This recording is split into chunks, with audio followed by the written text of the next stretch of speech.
That's a hustler. And moving things around in the rail yard.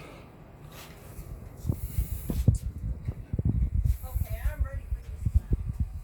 There you go. There's quite a few stuff missing off this engine, which is kind of too bad.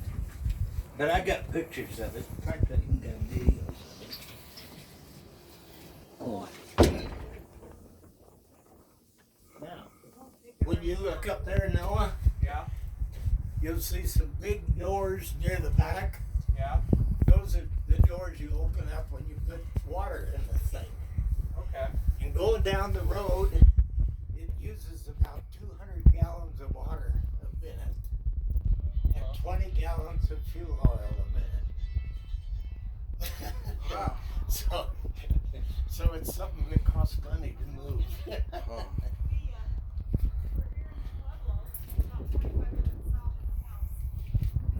Hey, and once a day you open this thing up. Yeah. You got a little hand scoop.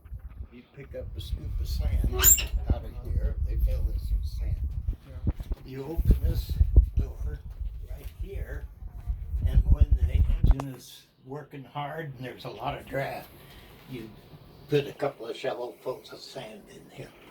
And what that does, it goes through the engine and it tends to clean the flues Wow. where the fire goes through the boiler. Yeah, kind of internally sandblast. Oh, I remember that. So just throw some little sand in the intake manifold of my car to clean out the There engine you a little go. bit. Yeah. The other thing is if you screw up and let the water get too low, Yeah. that's why they have two water glasses.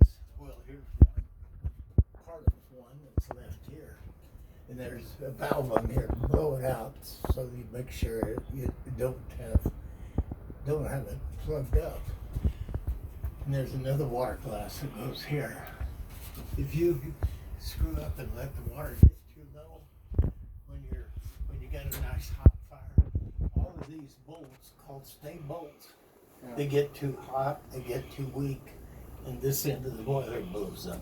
Yeah. And when it blows up, That's the end you don't want to blow up. If you're sitting here, right? it immediately kills everybody that's in this cab. Yeah. Huh. So that's something you really watch. And when the engines are sitting in the yard waiting to be serviced and stuff, Yeah. I had to go around from engine to engine, readjust the oil valve so that we kept about 200 pounds of steam Yeah. in the boiler. Actually, it works with 300, but Okay. between 150 and 200 pounds of steam in the boiler, that's enough to move the engine around for servicing the engine. Huh. And also look at the water glasses to make sure we kept them about half full. Okay. Oh, And okay. then there was an ejector lever for adding water on one side and another injector for adding water on the other side. Huh. Using steam engines where they're setting it kind of down near the cab areas, some pipes go down there and you see water and steam coming out of there all the time. That's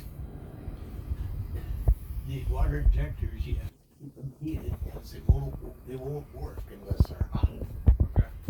What they do is when you pull that lever to add water, it sends steam through a nozzle and down. Initially down, but at the same time connected to that on the suction side is a pipe that comes around here to the water in the tender. Mhm. And when it pulls some of that water up, starts pulling that water up out of the tender, Mhm. that water immediately changes to steam, Mhm. and then it goes through another opposite cone going that way. And when water changes to steam, it relieves a whole bunch of energy, and that energy is enough to increase the pressure in that part of the injector enough that now that water mixture is pushed right on into the boiler against the boiler's pressure. It's a tricky thing. Almost no moving parts. The only moving part is the valve. And then engines have as a backup one Does it feed Does water. the water get changed into steam real suddenly like that because it gets heated up? Because it hits the steam that's already coming off the boiler. Okay.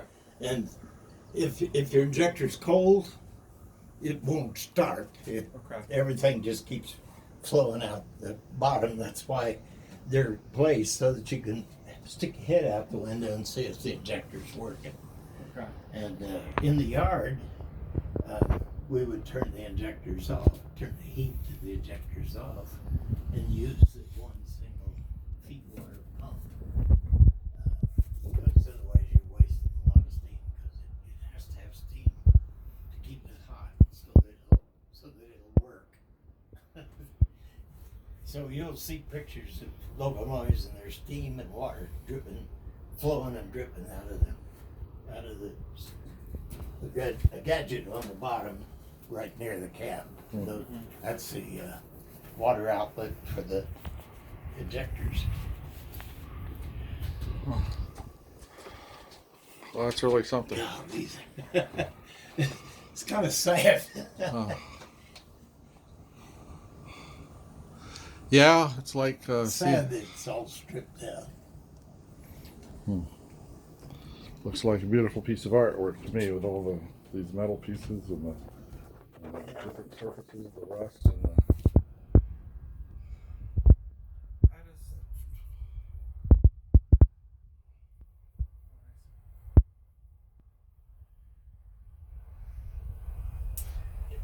And the way you drive it, if you want to go more than just walking speed, you put your forward reverse lever all the way forward, assuming you want to go forward. Then you kind of inch open the throttle and get it started. You also have the cylinder cocks open so that there's water in there. They have way to escape because water is essentially not compressible, and the cylinder can hit the end of its stroke, and since water's not compressible, if it's too much water in there, it'll knock the end of the cylinder out. Now you cause super damage.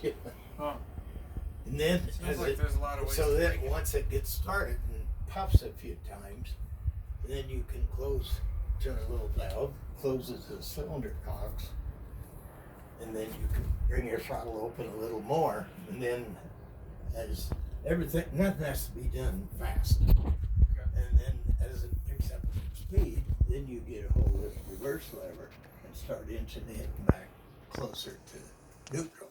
And you can feel the power as you move that reverse lever, and you can just, it's kind of like either pushing, you can feel the power how you push or release your accelerator tank.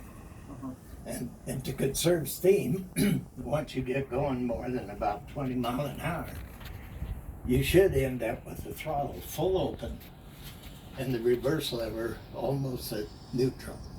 Okay. And then if it wants to go too fast, then you start closing the throttle. But if you leave the reverse lever full forward and try to control your speed only with the throttle, it'll only go about 25 miles an hour. And you're losing steam like mad. You're using up steam like mad because the steam don't have a chance to expand. And so when the cylinder's going from one direction to the other, when it reverses, since you're adding steam, clearing for the full length of the thing, you end up with too much steam behind the piston,